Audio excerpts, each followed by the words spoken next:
Welcome, everyone. Thanks for joining me again. Your movie guru back with another review. Uh, October is upon us. Spooky season is here. And so for this one, I figured, you know, why not get a few horror films in the mix? For this one, I decided to do none other than Three from Hell, which is a Rob Zombie film. For those of you who don't know anything about it, it would only make sense if you've seen. This is the third one in a trilogy of movies by Rob Zombie. The first one being all the way in 2003, House of a Thousand Corpses, followed by 2005's The Devil Rejects, and then this one, which came out last year in September. It only had, I believe, a 1 or 2 day theatrical release. It wasn't as big budget or anything as the previous ones. Uh, I'll tell you straight up, um, I give it a 6 out of 10. It's got a 56% score by the critics on Rotten Tomatoes, and then a 59% audience score. Audience gave it an average of 3.3 out of 5 stars, and then the critics gave it an average of 5 out of 10. It stars the same cast of characters. You got Bill Moseley, Sid Haig, and Sherry Moon Zombie. Um, to explain this, I guess you'd really have to understand or have seen previous Rob Zombie films. Uh, if you have never been exposed to Rob Zombie film, I don't think that you would enjoy this film. And if you don't like Rob Zombie's brand of movies, I don't think that you would enjoy it either. You really much have to be exposed to his particular style. Even more so than seeing the other two films, you have to know, what he goes for, what his style of filmmaking is, if this would be something that you would enjoy. Uh, for me, Rob Zombie is a very hit or miss filmmaker.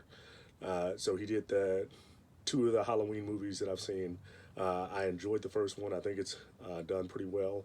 And then the second one, like I really disliked. And then even in this series, House of a Thousand Corpses, I did not like at all. It was a labor for me to even finish it. But then The Devil's Rejects, I really enjoyed it. I thought it was well done. And then this one, to me, it kind of falls in between the two. So it doesn't really provide much new. So if you've seen the other two films, it's pretty much going along in that same vein, more so in the vein of The Devil's Rejects than this one. But it doesn't really provide, anything new that you're going to see here. Like I said, I think The Devil's Rejects did everything that this film did, but better and more realistic. And I'm not one to cry and whine about realism in horror films. That's you have to press the I believe button much more so in horror films than in regular films. But even with that, I think The Devil's Rejects did it uh, in a better way than this film does. Uh, One of the biggest things I'd say about this one is what I say about all horror films. I understand uh, some films, gore enhances the movie. It's done not gratuitously, but it's there for a purpose. It enhances the film in some way. It shows you how brutal a character is, or it shows you, what depths someone was driven to, or it's trying to show you the realism of something. Like, this is, there's no illusions about it. This is what this is. And then there are sometimes where it's just cheap and could have been done without it, and maybe even done better without it. And if you know Rob Zombie, in much kind of like the same way a Tarantino film, this is kind of what he does. He puts it in there, and that's his style of filmmaking. And sometimes I think he does it right. This one, not so much. And I don't know as much as the backstory uh, so far as why he chose to make this one. But I think maybe part of the reason why it doesn't have much to offer in terms of something new is I'm not sure if this one was even meant to be made, just considering the time gap between the first two films. Like I said, so House of a Thousand Corpses was 2003, Devil's Rejects 2005, and then this one 2019, and then the way the Devil's Rejects ended in 2005, it looked like they were closing it up and not trying to leave room for a sequel.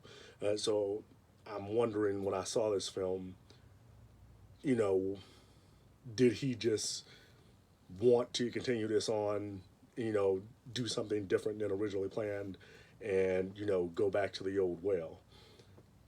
Because, like I say, once you watch this, it's not, you don't get the sense of this was planned the whole time. This is a natural progression of, what you saw in the earlier films.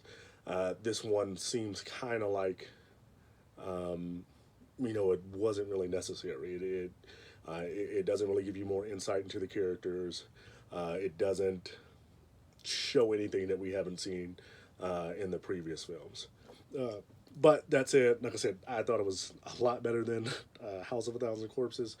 And then, like I say, if you're one of those types that, I've seen the first two, I liked the first two, or I liked one of them, and, I want to continue, just because I want to know what happens. So, I don't want to see the first part of a story and not complete it. So, if you're in that type of vein, then I think you'll, upon watching this, say that, okay, that was all right. It wasn't necessary, but, it was okay. It has some scenes that are enjoyable. Pacing's not too bad. You go from scene to scene, it makes sense. That said, you probably will get frustrated with some of the things, like I say, are highly unbelievable, even for a horror movie.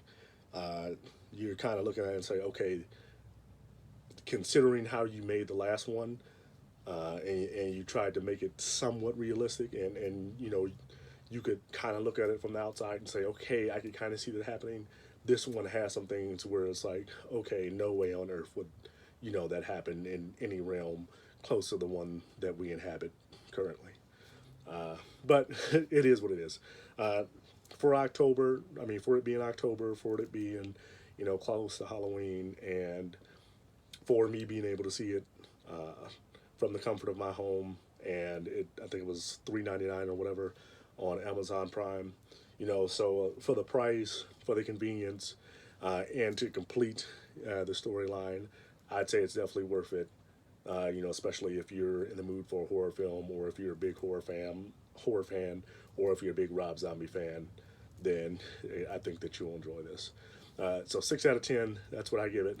If you disagree, you want to talk to me about it, write me a comment, and, we'll see. I don't think you're going to convince me, but you can try and see what happens.